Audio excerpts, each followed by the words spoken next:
आज हम अपना नया टॉपिक स्टार्ट करने जा रहे हैं जो होगा reconciliation of accounts and financial accounts. तो चलिए स्टार्ट करते हैं इस चैप्टर को और देखते हैं क्या होता है रिकंसिलिएशन और क्या कैसे हम फाइनेंशियल अकाउंट्स और कॉस्ट अकाउंट का रिकंसिलिएशन करते हैं।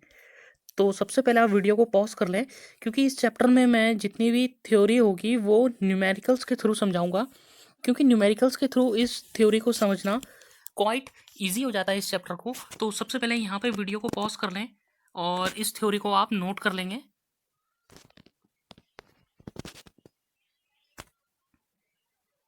आई होप आपने ये थ्योरी नोट कर ली होगी। इसके बाद एक फॉर्मेट और होगा हमारे पास। इस फॉर्मेट को, ये एक परफॉर्मा गिवन है रिकंसिलिएशन स्टेटमेंट का, और आप इसको भी कॉपी कर लेंगे वीडियो को पॉज करके। फिर हम समझेंगे कि क्या होता है रिकंसिलिएशन। ये इसका प्रॉपर फॉर्मेट है। अब देखिए रिकंसिलिएशन को समझने के लिए ये हमारे पास एक क्वेश्चन है, इस क्वेश्चन को बाद में देखेंगे। पहले हम कोशिश करते हैं कि रिकंसिलिएशन होता है क्या। देखिए रिकंसिलिएशन का मतलब होता है कि किसी भी फैक्ट्री में या किसी भी ऑर्गेनाइजेशन में कॉस्ट अकाउंटेंट होता है और एक फाइनेंशियल अकाउंटेंट होता है। कॉस्ट अकाउंटेंट जितनी भी प्रोडक्शन से रिलेटेड कॉस्ट होती है उसको रिकॉर्ड करता है। फाइनेंशियल अकाउंटेंट का काम ये होता है कि वो अदर देन कॉस्ट, यानी कि कॉस्ट अकाउंटेंट प्रोडक्शन से रिलेटेड जो कॉस्ट नहीं होती इनको छोड़कर बाकी जो कॉस्ट होती हैं इनको रिकॉर्ड करता है। लेकिन समटाइम्स क्या होता है कि कॉस्ट अकाउंटेंट की बुक्स में और फाइनेंशियल अकाउंटेंट की बुक्स में जो उनकी बुक्स ऑफ अकाउंट्स होती है उसमें एक्सपेंसेस और इनकम का मिसमैच हो जाता है। तो हम इसी मिसमैच को चेक करने के लिए हम यहाँ इस मेथड को बोलते हैं रिकंसिलेशन। रिकंसिलेशन का मतलब कि कॉस्ट अकाउंट और फाइनेंशियल अकाउंट की जो बुक्स होती हैं इनको आपस में मैच करा के देखते हैं कि डिफरेंस क्यों आ रहा है और एक्सपेंसेस हमने कहीं कम ज़्यादा तो नहीं ले लिए, किसी ने ज़्यादा ले लिए होंगे, किसी ने कम ले लिए होंगे। इसी प्रोसेस को चेक करने को बोलते हैं रिकंसिलेशन। अब देखिए रिकंसिलेशन जैसा आपने ये ऊपर फॉर्मेट देखा होगा, ये रहा, कुछ चीज़ें यहाँ पे ऐड में लिखी हैं, कुछ चीज़ें यहाँ पे लेस में लिखी हैं। देखिए जिस तरीके से मैं बताऊंगा ये ऐड और लेस आपको याद करने की ज़रूरत पड़ेगी ही नहीं। हम एक लॉजिक देखेंगे उससे आप खुद ब खुद समझते जाएंगे कि क्या ऐड होना चाहिए और क्या लेस होना चाहिए। दूसरी बात, ये सिर्फ एक ऐसा सिंगल चैप्टर है कॉस्ट अकाउंटिंग में जिसमें इसका क्वेश्चन और आंसर दोनों क्वेश्चन में ही गिवन होते हैं। ये कैसे होता है देखिए थोड़ी देर में आपको पता लग जाएगा। फिलहाल ये क्वेश्चन से समझते हैं इस चैप्टर को। देखिए हमारे पास एक नेट प्रॉफिट गिवन है मैन्युफैक्चरिंग कंसर्न का। तो कह रहा है the net profit of a manufacturing concern. Manufacturing concern का मतलब यहाँ पर होता है कि जो मैन्युफैक्चरिंग कर रही है, यानी ये कोई ऐसा ऑर्गेनाइजेशन है जो मैन्युफैक्चरिंग कर रहा है। तो उसी का नेट प्रॉफिट हमको दिया है कि the net profit of a manufacturing concern for the year ended 31 March 2006 was ₹2,57,510 as shown by financial books. यानी फाइनेंशियल बुक्स कौन सी होती है हमारी, ट्रेडिंग और पीएनएल। यानी कि उसमें जो प्रॉफिट एंड लॉस अकाउंट है उसमें हमारा नेट प्रॉफिट शो हो रहा है 2,57,510। लेकिन जब हमने कॉस्ट अकाउंट्स की बुक चेक करी तो लिखा है whereas the cost account discloses a profit of ₹3,44,800। जबकि कॉस्ट अकाउंट्स की बुक्स पे प्रॉफिट कितना आ रहा है, 3,44,800 आ रहा है उसी साल का। तो एक फाइनेंशियल बुक बोल रही है 2,57,000, यहाँ बोल रहा है 3,44,000। तो इतना डिफरेंस कैसे, इसी डिफरेंस को हम चेक करेंगे। और चेक करने पे कह रहा है on an examination of both the set of accounts the following facts were discovered. जब हमने दोनों बुक्स को चेक करना शुरू किया तो हमारे पास कुछ फैक्ट्स हमें नीचे दिए गए हैं और वो हुए हैं, जैसे लिखा है work on cost under recovered किए गए हैं कॉस्ट अकाउंटिंग में, office on cost over recovered कर लिए गए हैं। अब एक एक करके इन सबको समझेंगे कि क्या इनका ट्रीटमेंट होगा। अब देखिए यहाँ पे दो तरीके हैं। दो तरीके क्या हैं मैं आपको दोनों बताऊंगा। सबसे पहले जिसका प्रॉफिट हम लेंगे, देखिए ध्यान से देखिए, जिसका प्रॉफिट लेने का मतलब है कि स्टार्टिंग में इसमें हम क्या बनाना है, रिकंसिलेशन स्टेटमेंट बनाना है। और चलिए देखिए कैसे। देखिए सबसे पहले profit as per cost account हमने लिया 3,44,800।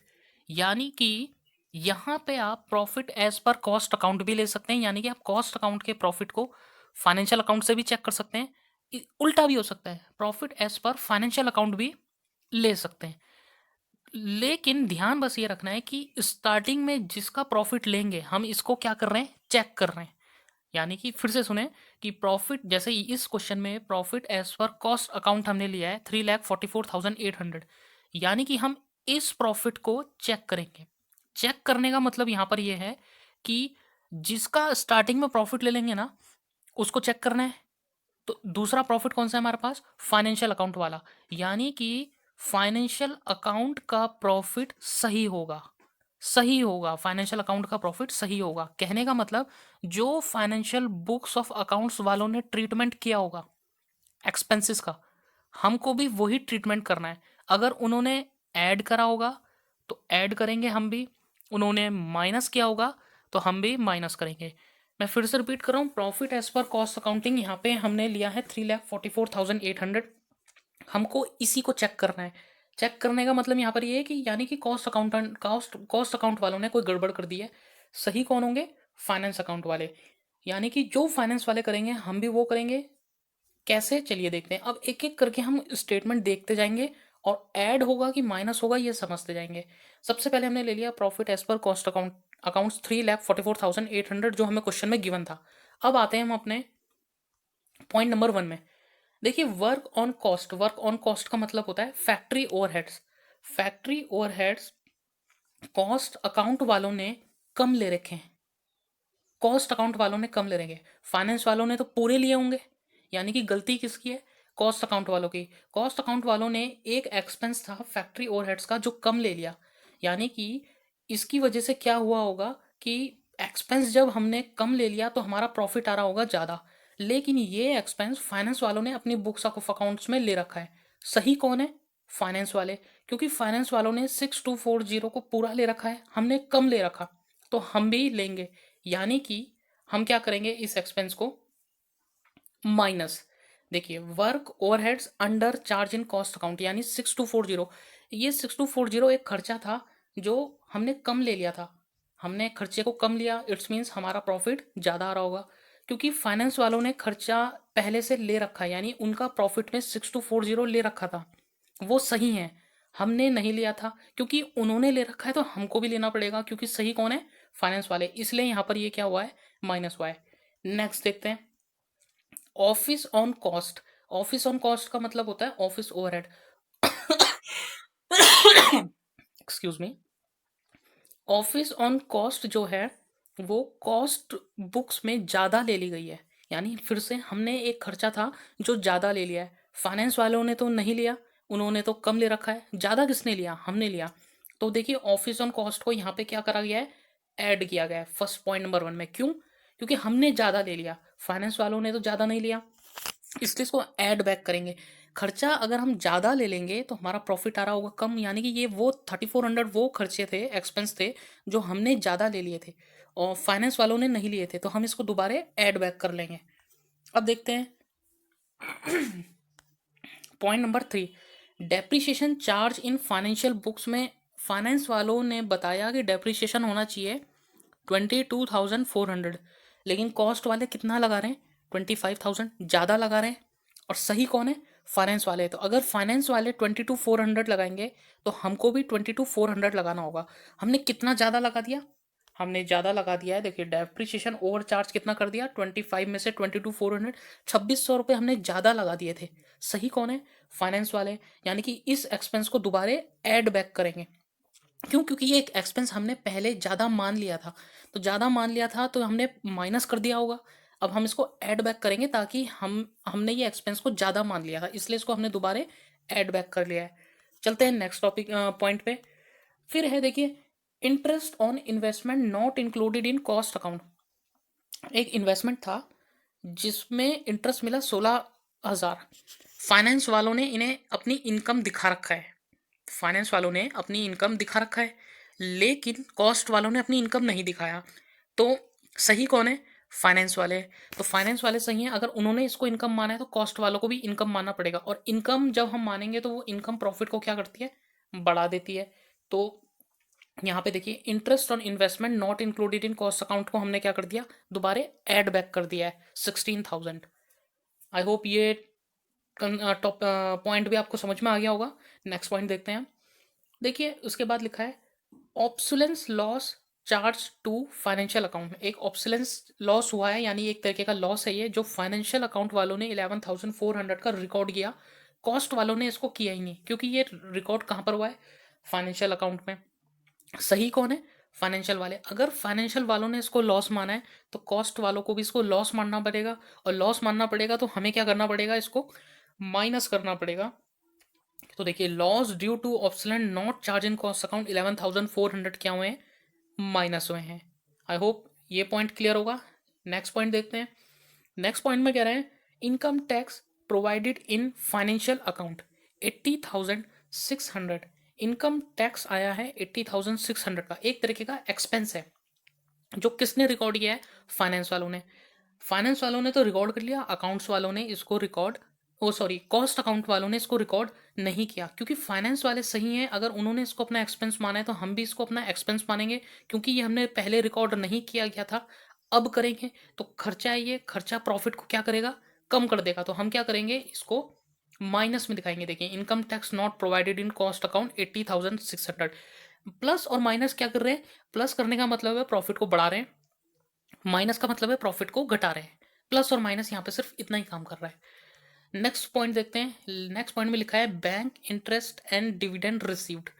बैंक इंटरेस्ट मिला, डिविडेंड रिसीव्ड मिला। फाइनेंस वालों ने अपनी इनकम मान लिया 2450, लेकिन कॉस्ट वालों ने इसको नहीं माना। तो क्या करेंगे? कॉस्ट वाले भी इसको अपनी इनकम मानेंगे, और इनकम प्रॉफिट को क्या करती है? बढ़ाती है। तो बस इसको बैंक इंटरेस्ट, देखिए ऐड में लिखेंगे bank interest dividend receive not included in cost account 2450, ये आ चुका है। इसके बाद loss due to depreciation on stock value charge in financial account. एक स्टॉक्स पे डेप्रिसिएशन लगा जिसकी वजह से हमको लॉस हुआ, वो किसने रिकॉर्ड किया? फाइनेंस वालों ने। भाई लॉस है, लॉस प्रॉफिट को क्या करता है? रिड्यूस करता है। फाइनेंस वालों ने तो अपना बैलेंस कम कर रखा है, लेकिन कॉस्ट वालों ने अपना बैलेंस को कम नहीं किया है, क्योंकि फाइनेंस वाले सही हैं। तो उन्होंने अगर इसको लॉस माना है तो हम भी इसको क्या मानेंगे? लॉस मानेंगे। और लॉस प्रॉफिट को क्या करता है? कम करता है। तो ये कहाँ पे जाएगा? माइनस वाले पॉइंट में। देखिए loss due to depreciation in stock value not charge in cost account 13,500। अब इस क्वेश्चन की खासियत ये है कि आपको पहले ही मालूम पड़ जाएगा कि आपका क्वेश्चन सही है कि नहीं है। कैसे? देखिए 3,44,800 में ये जितने ऐड वाले हैं इनको प्रॉफिट में ऐड करेंगे। तो 3,400, 2,600, 16,000 और 2,450 का जब हम टोटल कर रहे हैं वो आ रहा है 24,450।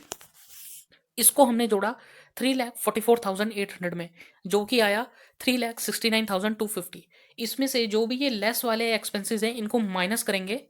तो माइनस करने के बाद यानी 3,69,250 में से 6,240, 11,400, 8,600, 13,500 माइनस करेंगे। इन 3,69,000 में से इन सब एक्सपेंसेस को अगर हम माइनस करें तो हमारा आंसर जो प्रॉफिट आना चाहिए वो उतना आना चाहिए जितना फाइनेंशियल बुक्स ऑफ अकाउंट्स में गिवन है। और क्वेश्चन की तरफ एक बार चलते हैं। देखिए फाइनेंशियल बुक्स ऑफ अकाउंट्स का प्रॉफिट कितना है? 2,57,510, यानी कि अगर आपने स्टार्टिंग में 3,44,800 लिया तो आपका आंसर एट द एंड 2,57,510 ही आना चाहिए, जो कि इस क्वेश्चन में लास्ट में आ रहा है। तो इसका मतलब हमने जितने भी ये ऐड और माइनस लेस किए हैं ये सही किए हैं। तो ये था हमारा reconciliation of statement. I hope बहुत इजी और आसान तरीके से बिना किसी चीज़ को रटे और याद करे आपको ये टॉपिक समझ में आया होगा। नेक्स्ट वीडियो में हम इसके और क्वेश्चंस को देखेंगे और समझेंगे, और क्लियर तरीके से समझेंगे। अगर अभी भी आपको कहीं पे डाउट लग रहा है तो वीडियो को एक बार फिर से देखें और दोबारे से इसको देखें। तो आई होप वीडियो को जब आप दोबारे देखेंगे कहीं पे अगर आपको नहीं समझ में आया है तो इजीली समझ में आ जाएगा। ये था हमारा आज का topic, reconciliation of financial books and cost books.